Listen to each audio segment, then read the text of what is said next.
여러분 안녕하십니까? KBPS 주간 수도권 주요 소식입니다. 올해 설 연휴 귀성객들의 모습은 어떨까요? 설 연휴 첫날의 모습을 담아봤습니다. 이규석 아나운서가 인천 종합버스터미널에 다녀왔습니다. 아침 일찍 도착한 인천 종합버스터미널에는 버스표를 끊기 위한 사람들로 장사진을 이루고 있었습니다. 버스를 타기 위해 줄을 길게 늘어선 귀성객들의 모습도 눈에 띄었습니다. 터미널 내에도 고향으로 떠나는 귀성객들로 붐비는 모습이었습니다. 편의점에 있는 간식거리는 일찍이 동이 났고 오랜만에 모인 사람들은 서로 담소를 나누고 있는 모습도 보였습니다. 터미널 내 직원들이 발열 체크, 마스크 착용, 사회적 거리두기 수칙 준수 등을 안내했고 대부분의 사람들은 방역 수칙을 잘 지키는 모습이었습니다. 하지만 수많은 인파로 인해 1m 이상 거리두기는 지켜지지 않는 모습이었습니다. 한편 한국도로공사는 11일 오전 11시에서 12시에 귀경길 정체가 절정에 달한 뒤 오후 5시에서 6시경 정체가 풀릴 것이라고 예측했습니다. 전년 설 대비 이동 인원이 줄었다고는 하지만 안전 운행에 각별한 유의가 필요해 보입니다.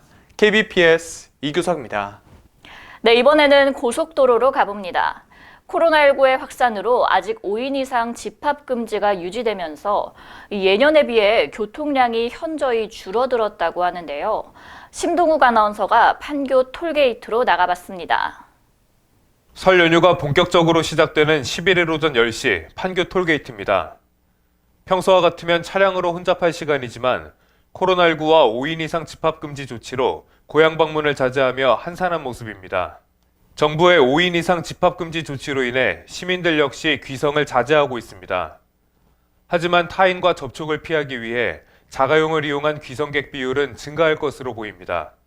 도로공사는 11일 전국 교통량을 378만 대로 예상했습니다.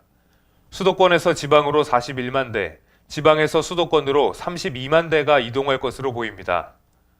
귀성길 정체는 낮 12시쯤 절정에 이를 것으로 보이고 오후 6시쯤 해소될 전망입니다. 연휴가 시작되는 목요일 오전 10시 판교 톨게이트 앞입니다.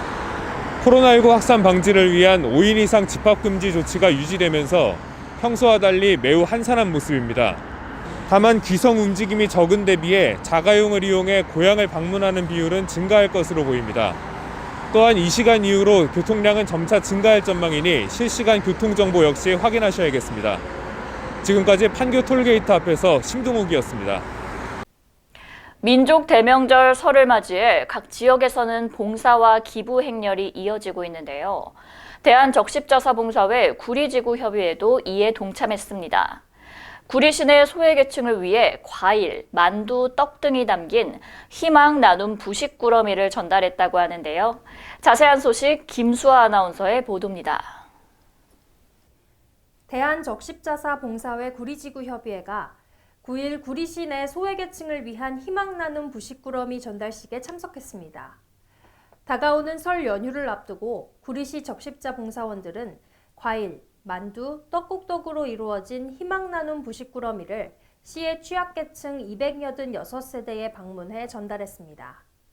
대한적십자 구리지구협의회는 매년 노인, 아동, 청소년, 장애인 등을 위해 다양한 분야에서 봉사하고 있는데 최근엔 코로나19로 인해 어려움을 겪고 있는 시민들을 위해 구호물품을 전달했습니다. 권임순 회장은 소외된 이웃들이 따뜻한 설 명절을 보낼 수 있도록 도움을 준 농협 하나로 유통에 감사드리며 뜻깊은 나눔 행사에 구리지구 협의회도 참여하게 되어서 기쁘다고 말했습니다. 안승남 구리시장은 시의 취약계층을 위해 따뜻한 사랑과 행복이 가득한 나눔을 실천하고 있는 구리시 적십자 봉사원들께 감사드린다며 주위에 어려운 이웃이 없는지 더욱 살피며 다가오는 설 명절 시민 모두가 행복한 시간을 보낼 수 있도록 더욱 노력하겠다고 전했습니다. 지금까지 KBPS 김수아입니다.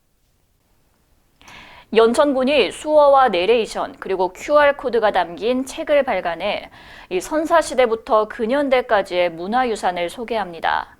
주민과 관광객 그리고 문화유산 관람에 어려움을 겪었던 장애인들까지 이제는 모두가 연천의 문화유산을 즐길 수 있게 됐는데요. 자세한 소식 박상희 아나운서가 보도합니다.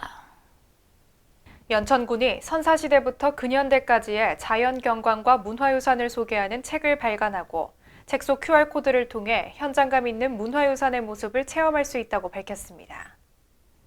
우리가 사랑한 연천이라는 제목의 책에는 임진강, 한탄강, 전곡리유적, 제인폭포 등 10개소의 문화유산이 영상과 사진으로 담겨 있습니다. 특히 연천군은 이번 책을 통해 최초로 수어 소개 서비스를 실시합니다.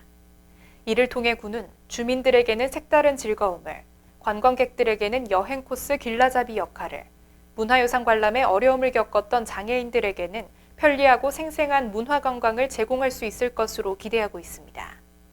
연천군 김남호 문화체육과장은 향후 수어와 내레이션, QR코드를 유적지 안내판과 리플렛에도 넣어 모두 함께 연천군 문화유산을 즐길 수 있도록 노력해 나가겠다고 말했습니다. 지금까지 KBPS 박상이었습니다.